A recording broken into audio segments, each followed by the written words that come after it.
Sering banget gak sih pas lo ngelakuin sesuatu pekerjaan nih, ataupun lo punya goals nih yang lo pengen capai, rasanya tuh kayak berat banget pas lo mau mulai ngelakuinnya. Bisa jadi nih, lo udah janji ke diri lo sendiri untuk mulai hari ini, misalnya ya. Tapi setelah lo pikir-pikir, rasanya mending dilakuin besok aja deh gitu. Dan sayangnya nih, pas besoknya lo malah bilang, ah udah lusa aja deh. Dan pas lusa lo bilang, awal bulan aja deh biar enak. Sampai pada akhirnya, pekerjaan itu nggak lo kerjain sama sekali. Nah pastinya banyak banget nih yang punya masalah kayak gini. Bahkan gue sendiri juga ngerasain hal ini nih sekarang. Gak jarang kita semua nih selalu menunda-nunda pekerjaan yang sebenarnya penting buat hidup kita. Atau biasanya juga kita semua suka mengerjakan sesuatu pekerjaan itu di akhir tenggang waktu yang udah dikasih gitu.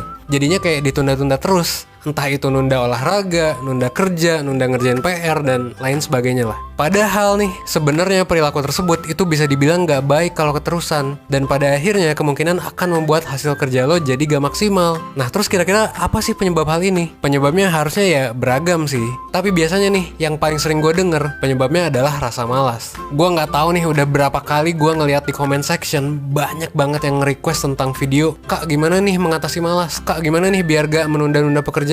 Dan lain sebagainya. Intinya sih banyak banget yang struggle dengan perasaan malas. Pertanyaannya, terus gimana dong cara supaya kita bisa mengatasi rasa malas dan melawan kebiasaan untuk menunda-nunda?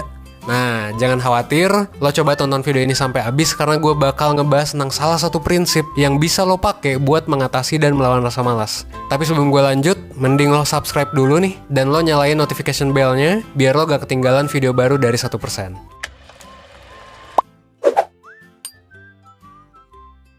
Ngomong-ngomong tentang rasa malas, mungkin kita perlu belajar nih dari negara yang kita tahu negara ini tuh anti banget nih sama yang namanya rasa malas. Coba lo tebak negara apa? Yes, negara Jepang. Seperti yang kita tahu, Jepang itu terkenal dengan etos kerjanya yang baik dan orangnya yang disiplin. Tapi pertanyaannya, kok bisa sih sebuah negara bisa punya budaya kayak gitu? Nah, ternyata dari kecil mereka tuh udah dilatih untuk punya prinsip tertentu. Dilatih ngapain? Mereka itu dilatih buat mengulang nih berbagai macam rutinitas kecil yang positif setiap harinya. Dan rutinitas ini akhirnya jadi membudaya dan mereka pakai terus sampai mereka dewasa. Jadinya pas udah gede nih dan udah dewasa, orang-orang Jepang ini jadi pribadi yang disiplin dan gak malas-malesan. Konsep tentang rutinitas ini akhirnya diberi sebuah nama tertentu. Apa namanya? Nah, namanya adalah teknik Kaizen.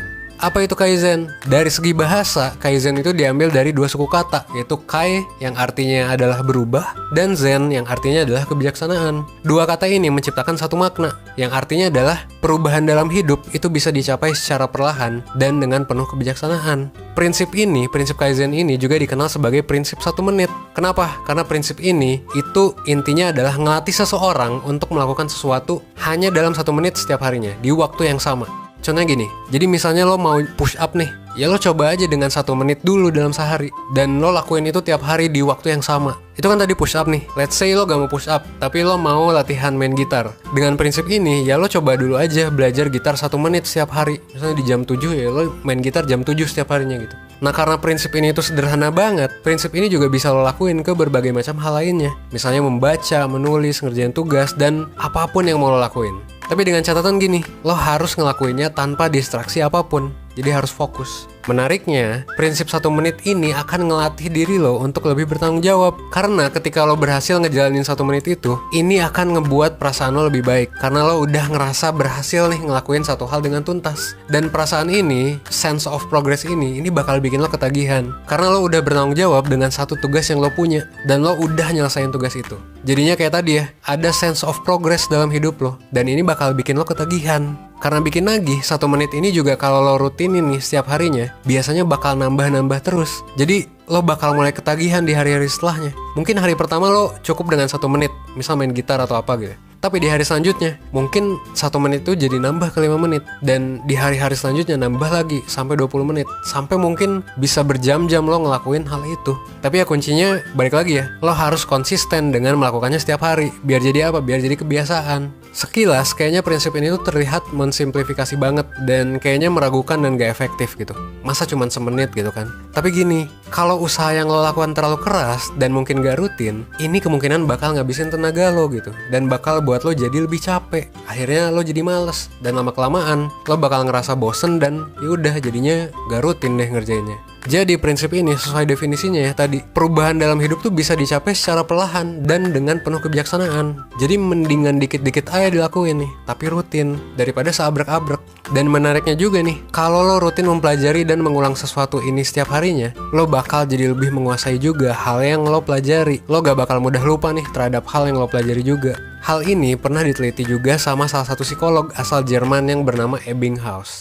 Di penelitiannya, dia mempelajari tentang kemampuan mengingat, jadi tentang memori. Dia bilang bahwa kemampuan mengingat seseorang itu bakal menurun drastis kalau cuma dapat informasinya sekali dan seabrek-abrek. Apalagi kalau gak pernah direview dan diulang lagi nih informasinya. Tapi, ada pengecualian. Ketika lo melakukan repetisi, atau ketika lo mencoba mengulang kembali nih materi yang udah lo pelajari besok-besoknya, jadi dilakuin secara rutin, bukan cuma lo akan jadi lebih ngerti, tapi informasi yang lo simpen ke otak lo itu bakal nempel banget. Jadi gak hilang nih informasi yang lo pelajari. Istilahnya, memorinya tuh masuk ke long term memory lo gitu. Dan secara gak langsung, prinsip Kaizen ini sebenarnya sejalan banget sama apa yang ditemukan oleh Ebbinghaus tadi. Ketika lo mengulang suatu hal, secara gak sadar hal tersebut bakal jadi suatu habit, bakal masuk ke long term memory lo, dan lo bakal jadi master dalam hal tersebut. Prinsip Kaizen ini juga bisa dikerjain sama siapapun dan bisa diterapkan di bidang kehidupan apapun. Karena gampang banget kan, lo tinggal ngeluangin waktu at least 1 menit lah setiap harinya. Dan yang gue suka dengan prinsip ini juga adalah karena prinsip ini sejalan banget sama visi 1% dengan ngebuat lo jadi lebih baik nih, seenggaknya 1% setiap harinya. Karena kalau lo terus tambahin nih 1% knowledge lo tiap hari, lama-lama setiap harinya itu knowledge lo bakal bertambah jadi ribuan persen efeknya gitu. Compound interest, bahkan bisa lebih dari itu. Nah inilah yang dinamakan dengan compound interest ya. Kenapa gitu? Sebenarnya ini sama kayak investasi, tapi investasinya itu investasi ke otak lo. Jadi mirip-mirip nih sama nabung saham. Kalau lo nabung saham terus, maka ya bunga dari saham itu kan, dividen dan lain sebagainya pasti akan bertambah terus kan, yang lo dapet gitu. Nah kalau ini nabung ilmu nih ke otak dan tubuh lo. Bedanya kalau lo nabung ke suatu habit, lo bakal jadi expert di habit tersebut dan otak lo bakal semakin kuat setiap harinya gitu. Nah makanya, kalau sebelumnya lo nih yang request dan tanya-tanya tentang video mengatasi kemalasan itu kayak gimana, sekarang giliran gue nih yang balik nanya ke lo. Kira-kira kapan nih lo mau ngeluangin seenggaknya 1 menit aja setiap harinya, yang kemungkinan hal tersebut bakal mengubah hidup lo gitu. Nah lo bisa jawab pertanyaan itu di comment section. Coba kasih tahu di comment section kira-kira habit apa sih yang mau lo kembangin dengan prinsip Kaizen ini. Oke, mungkin itu aja. Jangan lupa like, comment, share, dan subscribe video ini. Jangan lupa juga nyalain notification bell-nya biar lo gak ketinggalan video-video keren 1% selanjutnya. Gua Evan dari 1%, thanks.